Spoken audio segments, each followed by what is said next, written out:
लगातार पहाड़ में हो रही बारिश के चलते नदी का जलस्तर बढ़ने से तीस्ता तट में 100 बीघा से ज्यादा जमीन में लगाए गए बादाम की खेती नष्ट हो गई है, जिसके चलते अब किसान बेहद समस्या में पड़ गए हैं।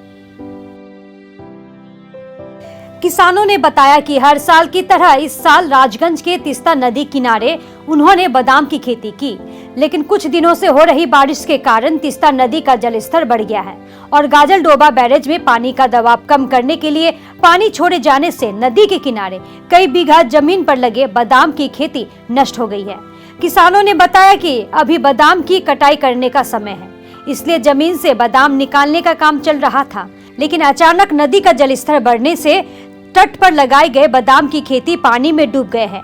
इतना ही नहीं, बालू के नीचे भी बादाम दब गए हैं।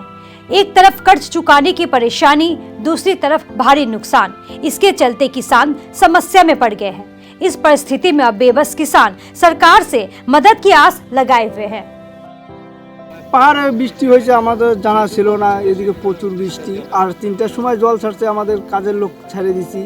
পরে আমরা 2টা বা 3টা লোক, বাড়ির লোক, আমরা বাদাম বেশি আটকে ধরে রাখতে পারি নাই, ভাসিয়ে গেছে। আমাদের প্রচুর ক্ষতি হয়ে গেছে এই বছর। আমরা যে টাকাটা খরচা করছি লোন নিয়ে, সেই টাকা লোনের টাকাটাই আসবে না, খাটনিটা আমাদের বেকার যাবে। যেমন আমি এবার 10-15 বিঘা করছি, আমার মতন এরকম যারা তাদের শরীরে শক্তি বেশি বা জোর বেশি, তারা আরও বেশি করছে। প্রচুর চাষ হয়েছে, 150-200 বিঘা হয়ে যাবে। সবারই একই অবস্থা, 10-15 লাখ টাকার কাছাকাছি চলে যাবে যদি সবার ধরা যায়। সরকার যদি আমাদের কিছু দেয়, সাহায্য করে। এরকম তুলে শুকা দিয়েছিলাম যে 3টার সময় জল মারছে, আমরা যেমন এই রাস্তার সাইডে কাজ করতেছি, এরকম কাজ করছি, পিছন দিয়ে জল উঠে নিয়ে চলে গেছে।